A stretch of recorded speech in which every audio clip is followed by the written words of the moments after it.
Hello guys! Welcome back to my channel. Okay, and awa po ng Diyos, meron na naman po tayong panibagong vlog. But before I start guys, please don't forget to hit the subscribe button kung hindi pa po kayo subscriber. And please click the notification bell para po updated kayo sa mga videos ko. Thanks in advance guys! Hello guys! Welcome back to my channel. Okay, yan, awa po ng Diyos once again. Meron na naman po tayong panibagong vlog. And this vlog is about this vehicle that I recently bought. Okay. So ayan, this one is Toyota Innova XE automatic of course. So ayan, bago tayo magumpisa guys, tingnan nyo muna from side to side up to the back. Okay.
Okay guys, so let's start from the exterior of course. So mamaya na po natin uumpisahan ng interior, no. So ayan, what may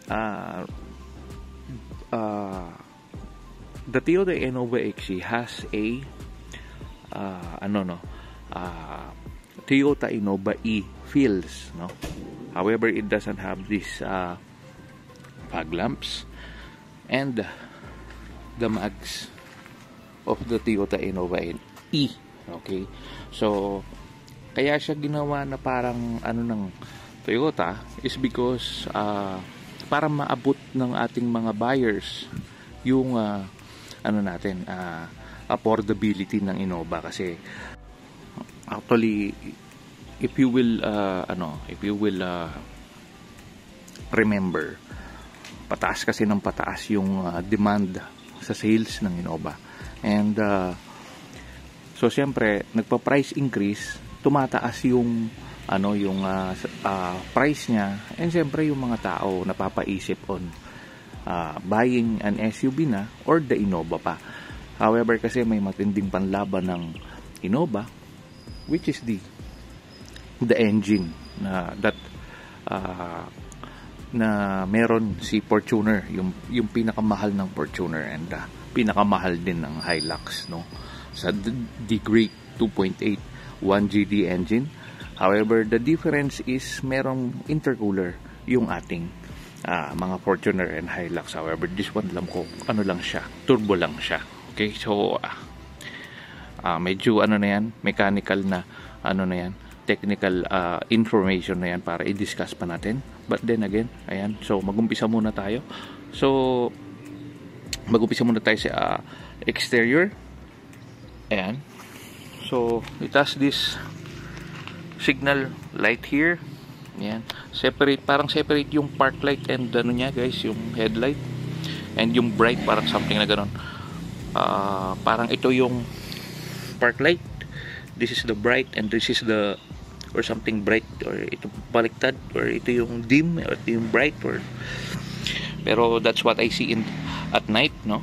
And ayan, so sa previous na itsura nito, hindi nyo mapapansin yung masyadong difference niya, pero dito guys, malaking difference. Kasi ito, ang previous Innova or is yung parang bakal niya, parang something up to here, no. And then yung turn signal, no, hindi ganyan ang turn signal nung huling Innova. And then yung fog lights is dito na. Yung dating fog lights is doon. Okay, so yan. So what else is new?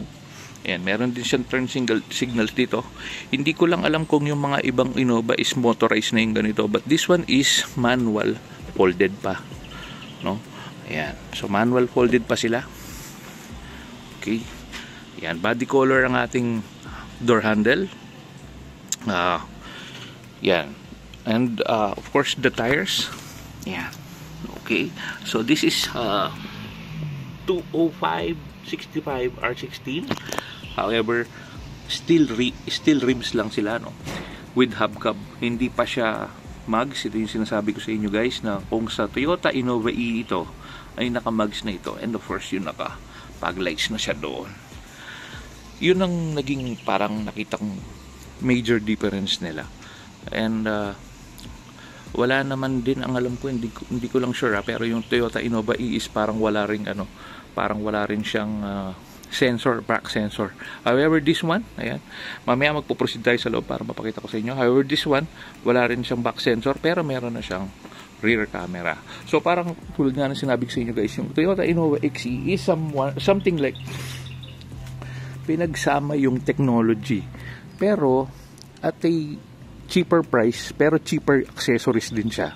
Inalis yung mahal na mags, inalis din yung fog lamps, pero again, kung kunyari after the warranty period, or actually kung ano pa rin kayo, kung makakasa kayo, you let them install the fog lights. Magkano lang naman, 10,000 lang yata, may fog lights ka na. Then yung mags, I don't know yet, hindi ko pa natanong sa kasa kung magkano yung mags sa kanila, but then sigurado sa online I can see some for sales mags, slightly used, maybe around 30,000-40,000 mags.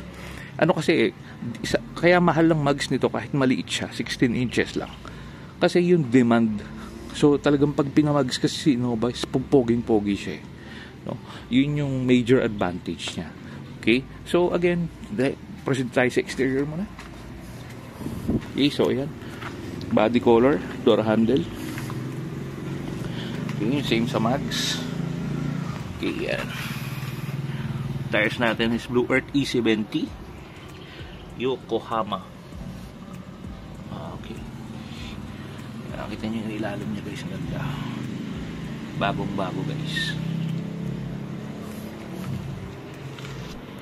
And what's also good with the Innova E is the ayan guys, this spoiler. Stock niya yan guys, no? Yan ang actually nakapagpabili sa amin dito, kasi napaka presentable niyang tinitingnan. Tingnan nyo guys, ha? Okay, see? Yan. So nakita nyo na rin naman, Toyota Valenzuela ko siya binili. Yes, totoo. Kasi guys, kaya ako bumili dyan kasi sila yung merong best offer, no? However, in our area kasi medyo mababa ang discount na binibigay nila sa akin.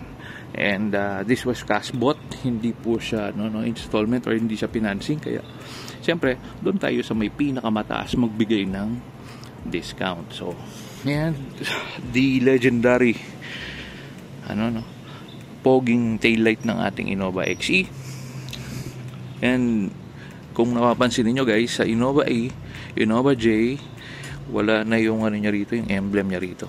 So Innova XE has no emblems here, yung 2.8, and sana merong XE, no? However, talagang wala silang nilagay. So pagka Innova XE, wala silang ganyan. And then ayan, ito yung niya guys, yung camera. So, diba? High-tech na rin, diba? Kahit pa paano. So, syempre, compared to others, walang ganun. And then,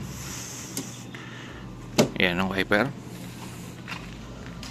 And that's about it, no?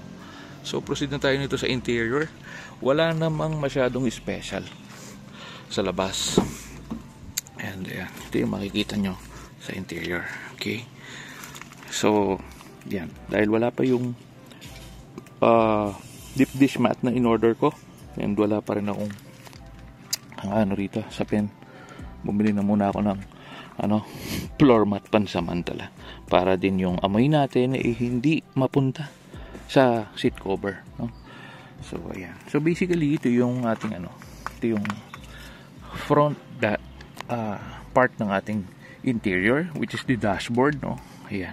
Kung mapapansin niyo, it has this, ayan, sa manubela tayo, regular sized steering wheel. Then ayan, meron siyang mga ganyan, meron na siyang controls sa kanyang infotainment. Ayan, so ito naman meron din siyang control this one sa ating digital gauge or cluster. And ayan, ito naman yung, ayan, kung meron tayong calls, yan, basic na yan guys, pag-aralan nyo na lang yan tungkol sa ating bibigay naman nila na booklet pagka binenta nila po ito sa atin. Meron siguro silang binibigay na booklet, and might as well puntahan ko na para makita nyo guys. Okay, so this is, ito yung mga binigay sa akin.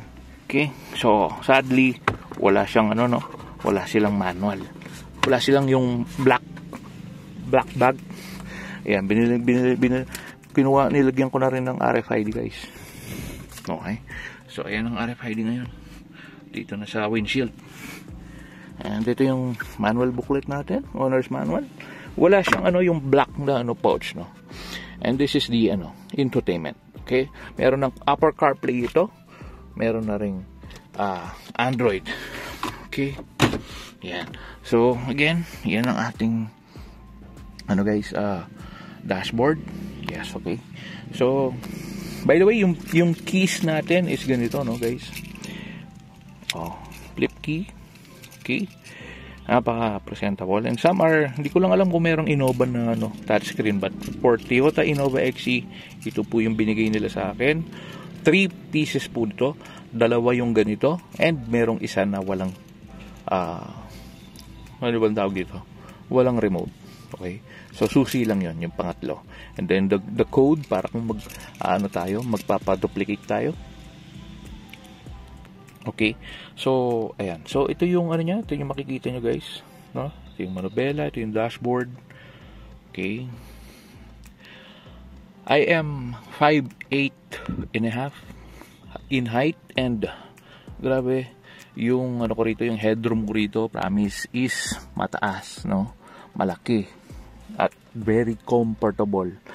And para hindi nyo po natatanong guys, kaya actually yung pinaka priority ko sanang bibilin is Fortuner. However, medyo sorry sa mga Fortuner owners, sorry din sa mga Montero owners, kasi nag-test drive din ako ng mga yon.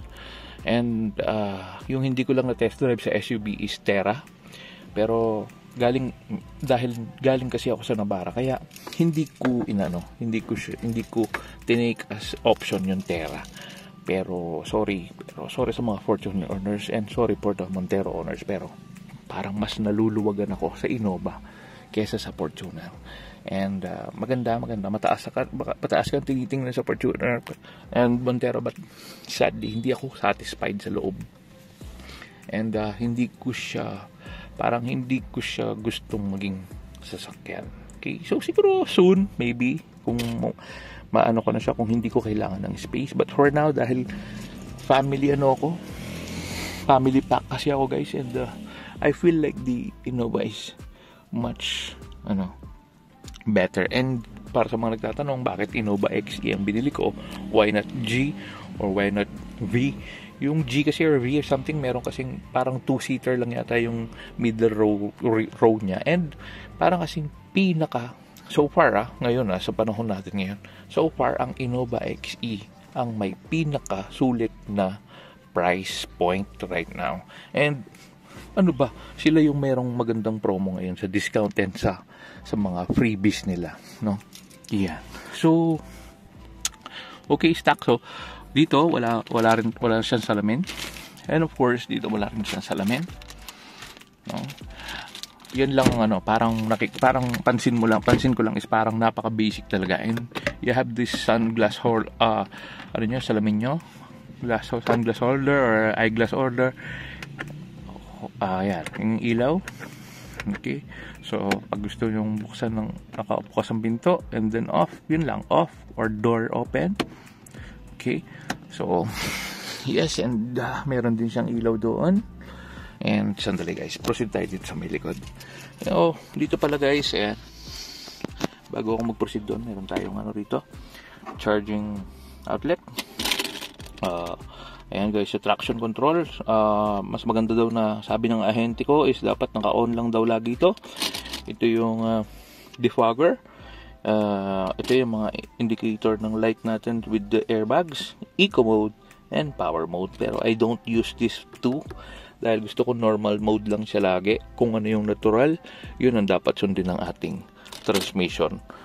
For me kasi parang mas okay yung ganun, yung sinusunod yung ano, yung kung ano yung naka-design na takbo ng sasakyan natin. Okay, so that's the card of my RFID Easy Trip. And ayan, so proceed muna tayo sa likod guys. Makita ninyo yung luwag niya. Okay. By the way, ito yung ano niya. Ito pala, guys. Ito yung sa ano niya, sa side mirror. Motorized naman yung mga salamin. But then, hindi nga lang siya auto-fold. Yun yung sinasabi ko kasi sa mga iba guys, auto-fold na yung mga ibang sasakyan ng Toyota. However, this one is, yun na nga, ano pa siya, old school pa. No? So, this is the central lock of the windows. Okay, automatic lang ang ating isang bintana. This is the driver's door, automatic yan. But however, with the 3, hindi sila automatic. Okay, kasi tayo dito sa ano, sa likod. Okay, so medyo hardbound din to guys, no? Yan, no?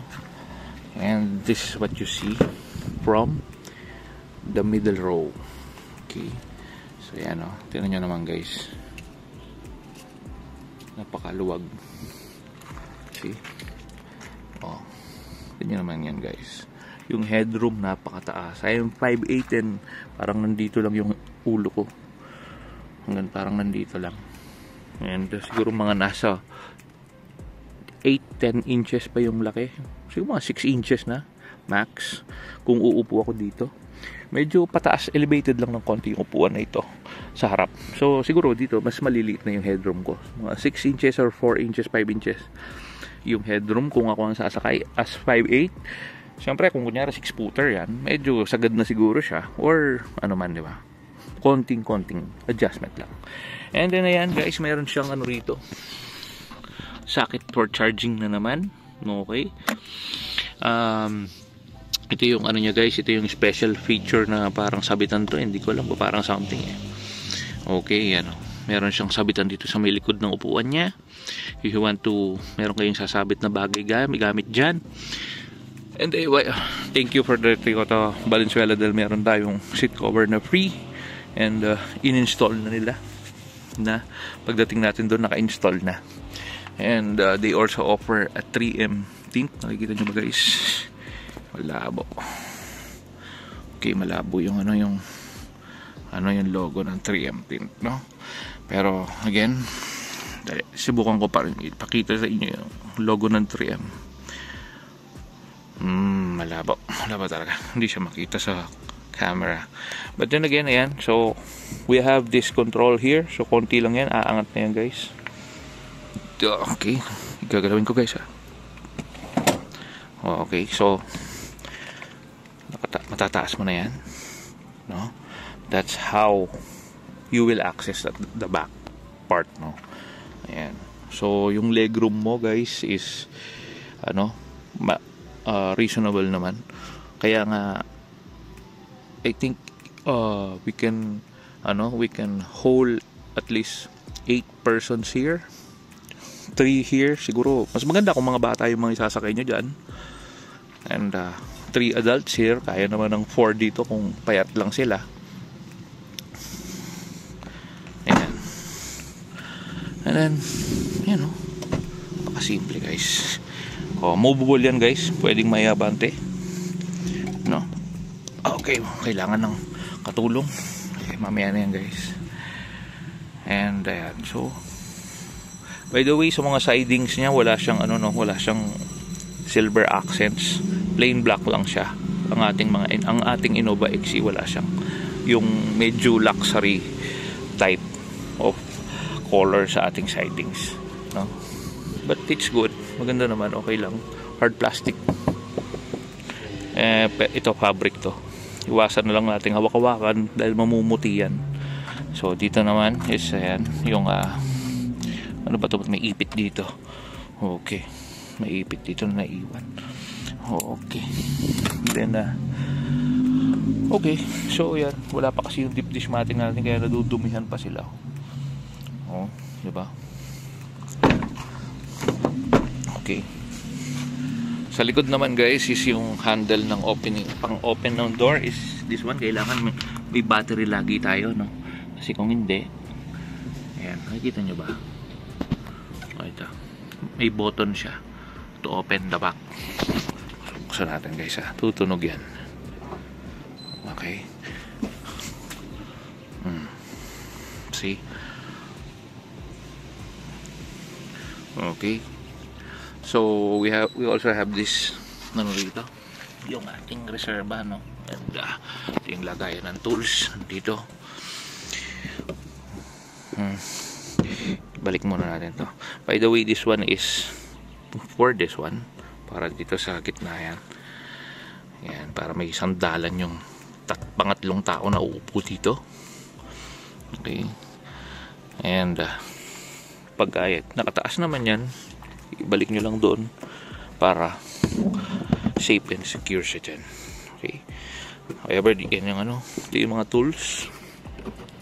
I'm struggling from getting some tools here, no? Okay, paano ba? Unlock.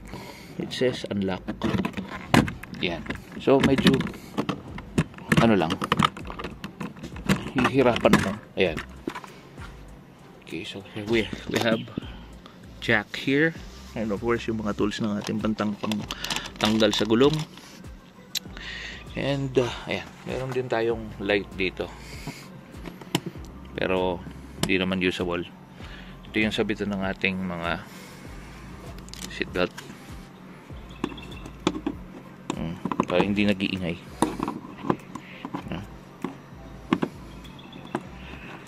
Ayan. Kesa nga naman gaganyan-ganyan.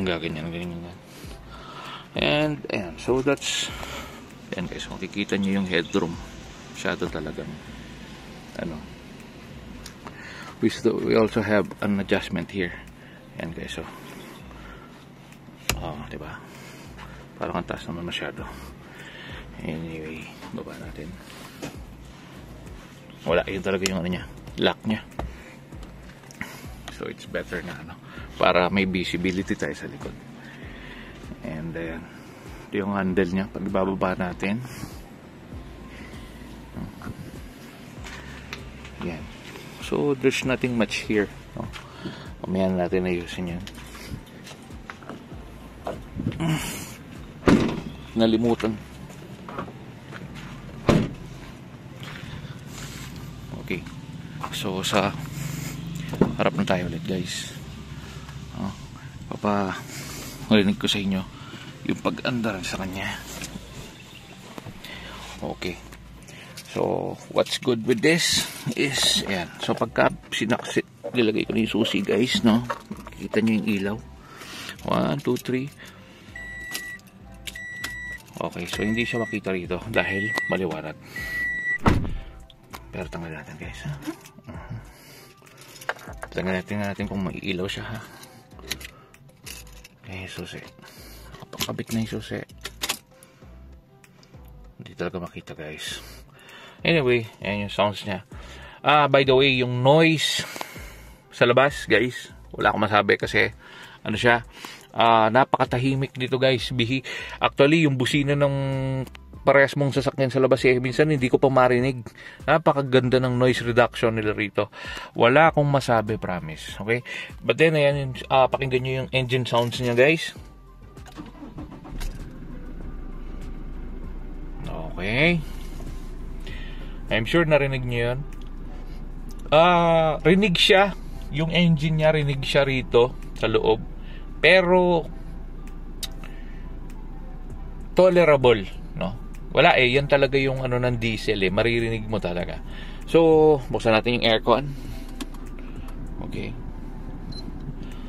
pagka nag-reverse ako dyan, of course meron tayong camera. Okay, ayan. Okay, so napaka ano na, di ba guys? Napaka ano na niya, napaka high-tech na niya. So ayan, nagumpisa na siyang umilaw guys.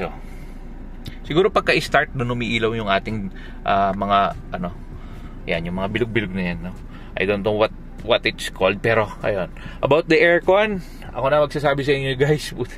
Hindi ko siya inaano guys, pero ako kasi kilalang brand na maganda sa aircon is Nissan.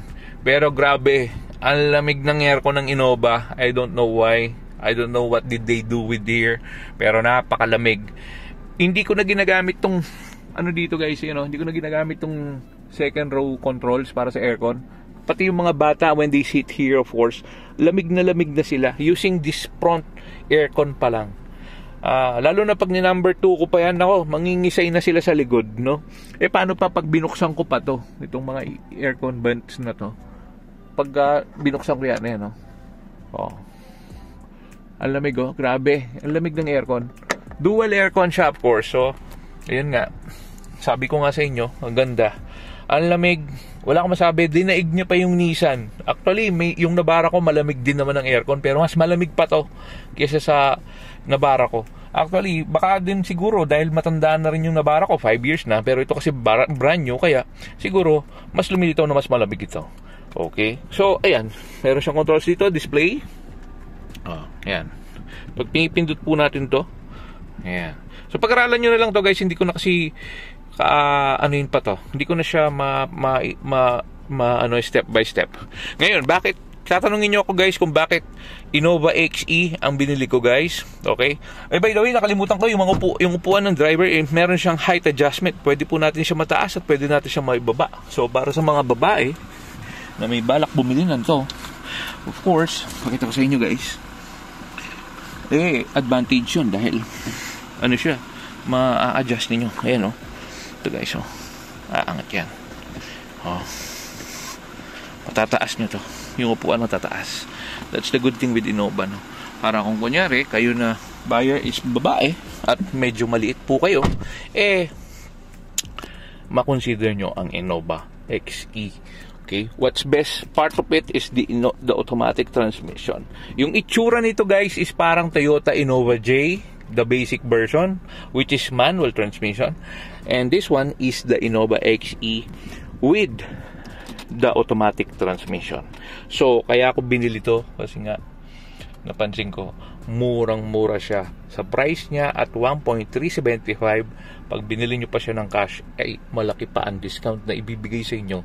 And meron silang promo this year for Innova XE na may free 1-year insurance sila and free PMS up to 20,000 kilometers or 18 months, 1 year and a half na period. Okay, so whichever comes first yun. Okay, yung free PMS nila is regular oil lang, pero okay na yun guys, hindi na po tayo maarte, libre is libre. Okay, so meron din siyang clock here. Yan, medyo maliit lang ang ano natin, rear view mirror, pero all goods yan. And then nung sinasabi ko sa inyo guys, hindi pa rin talaga nakikita yung 3M na brand.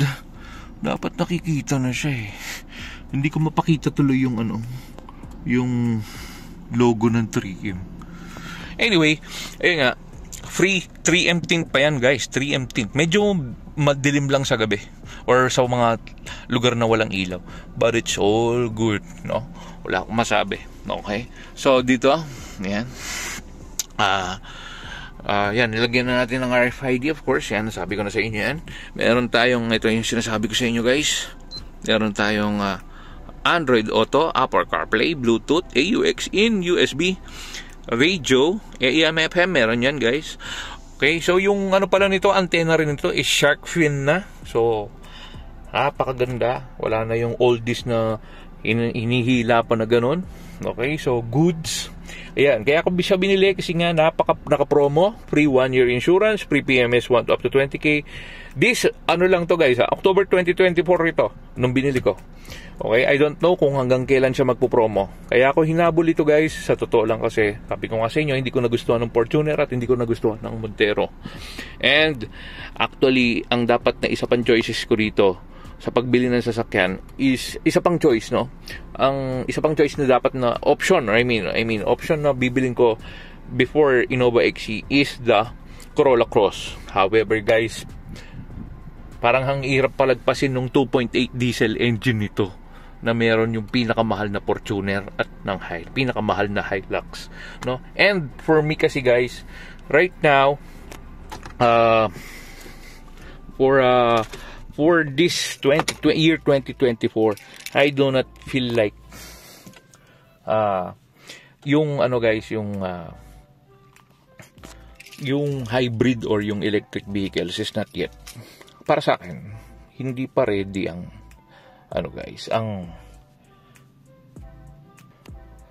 para sa akin, hindi pa ready yung Pilipinas for it, no? And parang it's okay pa rin to stick with internal combustion engine, which is the diesel or the gas, no? Kasi parang hindi pa tayo handa to embrace electric vehicles. But soon, maybe after 5 years, na siguro by year 2030, yan, baka dun na ako, mag-electric vehicle na ako. By the way, ipakita ko na rin sa inyo guys yung engine para makita nyo, no? Okay, so ito pala yung natin, fuel, pang open ng fuel natin sa left, pang open ng engine natin. Okay, yan. So sabi ko nga sa inyo, kaya ako binili to dahil doon sa 2.8 engine niya. Ayan guys, yan ang dahilan kung bakit binili ko tong Innova XC. All because of this engine. Pakaganda. Rear wheel drive pa rin siya. Yung fan niya is ayan, nakakonekta pa rin, so medyo may bigat ng konti, and pero okay lang. And yung manubela niya is ayan, power steering, hydraulic pa. Kaya medyo merong merong bigat yung manubela niya, no? Hindi kamukha ng electric steering, electrified steering na masyadong magaan, na parang hindi mo naramdam yung sasakyan, no? This one, pa siya, hydraulic pa. So yun guys, I think we're done. Yun na po ang ating vlog natin for today. Kung tatanungin nyo ako sa sa performance, grabe guys, yung hatak nito malakas, yung aircon napakalamig, daig pa ang Nissan. So kung kumuha ka na, baka maubusan ka pa. At dahil alam ko parang magpa-price increase pa ito, kung hindi man mag-price increase, parang alam ko magkakaroon pa yata, parang mawawala yung mga ibang promo niya, the freebies and inclusions. So ayan, bahala ka na kung magpapatumpik-tumpik ka pa at bumili pa ng ibang sasakyan. Goods to kung gusto mong bumili ng Innova XC. Thanks for watching. Keep safe everyone. Thanks be to God. Bye for now. Bye.